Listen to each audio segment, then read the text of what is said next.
Sir అందరికీ నమస్కారం అండి. ఈరోజు నర్సీపట్నం రూరల్ పోలీస్ స్టేషన్ దగ్గర రావడం జరిగింది. ముఖ్యంగా ఏంటంటే ఈరోజు ఒక అక్రమ కేసు సిఐ రావతమ్మ గారు ఒక అక్రమ కేసు తప్పుడు కేసు కట్టారు. కేవలం వైఎస్ఆర్ కాంగ్రెస్ పార్టీని టార్గెట్ చేస్తూ ఈ కార్యక్రమం చేపట్టడం జరుగుతుంది. కేవలం ముఖ్యంగా చెప్పాలంటే ఎస్సీ ఎస్టీ చట్టాన్ని మరి దుర్వినియోగం చేసే కేసు ఈరోజు సిఐ రావతమ్మ గారు కట్టడం జరిగింది. కేవలం సొంత భూమిలో సన్యాసి పాత్ర గారు మరి ఉన్న సరుగుడి తోట కింద యువకుల ప్లేస్ కొడుతుంటే ఒక అక్రమ కేసు ఎస్సీ ఎస్టీ మరి వర్తించే విధంగా ఒక తప్పుడు కేసు అక్రమ కేసు కట్టారు. ఈ రోజు వరకు కూడా సుమారుగా 4 రోజులైన సరే ఈ రోజు కూడా ఎంక్వైరీ చేయలేని పరిస్థితి. ఒకసారి ఆ వివరాల్లోకి వెళ్తే 2012 సంవత్సరంలో ఒక అగ్రిమెంట్ చేశారు.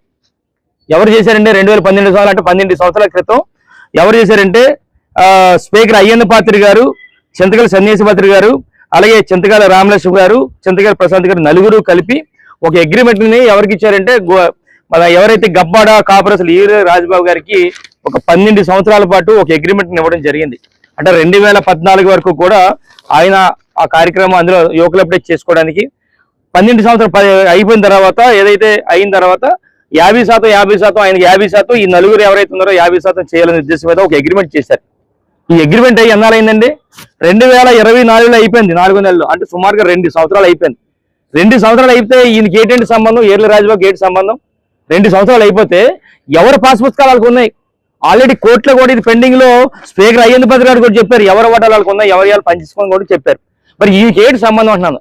2 సంవత్సరాలు అయిపోయిన తర్వాత వీళ్ళ తోట, వీళ్ళకి సంబంధించిన తోట, వీళ్ళ పాస్బుక్ లో ఉన్న తోట వెళ్తుకొని నరుకుతుంటే ఈ రోజు సిఐ రావతమ్మ గారు అక్రమంగా మరి ఎవరైతే లాలం స్వామి అక్కడ ఉన్నాడో లాలం స్వామి పార్టీ లీడర్ మీద ఒక అక్రమ కేసు ఎస్సీ ఎస్టీ కేసు కట్టారు.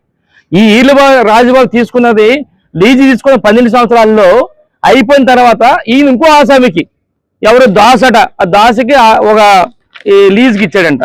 ఆయన ఒక్కసారి అంటే ఈరోజు ఒకసారి ఇక్కడ ఉన్న తెలుగుదేశం పార్టీ నాయకులు ఉన్నారు నర్సీపట్నంలో, టీడీపీ నాయకులు కూడా మీ ద్వారా పత్రికా పెద్ద గారు చెప్తున్నాను, ఎవరైతే ఈ దాసు ఉన్నారో ఈయనంట సర్వేకర్ల వ్యాపారం చేస్తాడంట.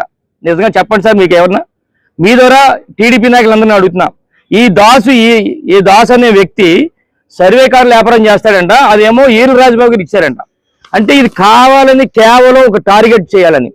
అంటే ఒకటే చెప్తున్నా, ఈ రోజు తెలుగుదేశం పార్టీ నాయకులను కూడా అక్రమంగా కేవలం ఎస్సీ ఎస్టీ చట్టాన్ని ఉల్లంఘిస్తూ ఈ కేసు పెట్టడం జరిగింది. అంటే ఈ విధమైన ప్రోత్సాహం మీరు చేయడం కరెక్ట్గా అడుగుతాను. అంటే ఇదే సాంప్రదాయం రేపు రాబోయే రోజుల్లో కూడా ఉపయోగిస్తే మీకు ఎలా ఉంటుందని చెప్పి మీ ద్వారా మరి తెలుగుదేశం పార్టీ నాయకులందరూ అడుగుతాను. కేవలం ఏంటంటే ఏదైతే అయ్యన్న పాత్రి గారికి ఉన్నది ఏంటంటే ఇక్కడ కేవలం ఆయనకున్నది ఆయనకు వచ్చిన వాటాకు సంబంధించి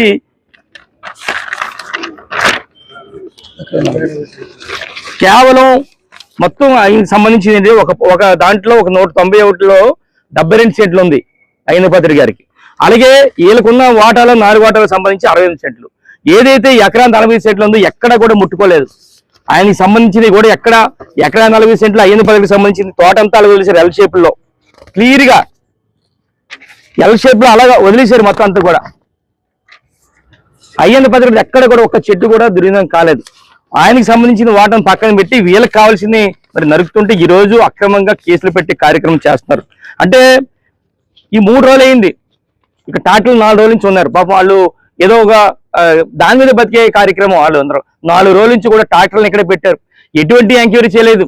కేవలం సిఐ రావతమ్మ గారికి చేసింది ఇదంతా కూడా. కేవలం ఎన్నో తప్పులు చేస్తున్నారు. ఇప్పుడు మరి ఇది ఎస్సీ ఎస్టీ చట్టాన్ని దుర్వినియోగం చేసే కార్యక్రమం చేపట్టడం జరుగుతుంది.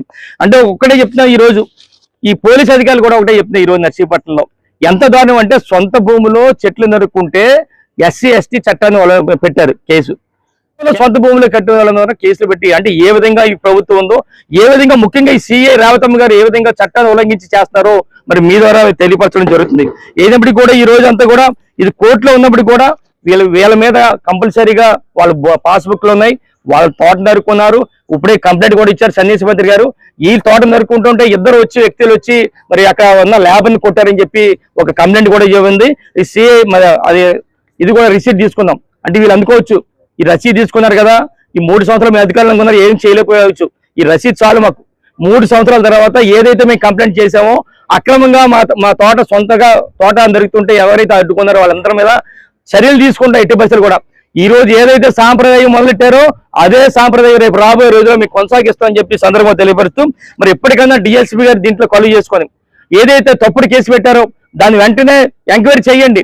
సొంత భూములు చెట్లు నరుకున్న వాళ్ళ మీద మరి కేసులు తప్పించి వెంటనే అది ఎవరైతే తప్పుడు కేసులు పెట్టారో వాళ్ళ మీద చర్యలు తీసుకోవాలని చెప్పి మీ దగ్గర కోరుకుంటూ మరి దయచేసి రేపు రాబోయే రోజుల్లో ఇలాంటి చర్యలు చేపడితే ముఖ్యంగా సిఐ రావతం గారి మీద ఆందోళన నియోజక స్థాయిలో ఆందోళన చేసే కార్యక్రమం ముఖ్యంగా లేకపోతే జిల్లా స్థాయిలో కూడా వారిపై ఆందోళన చేసే కార్యక్రమం చేస్తామని చెప్పి మీ దగ్గర తెలియపరుస్తూ నమస్కారాలు తెలుపుకుంటున్నాను.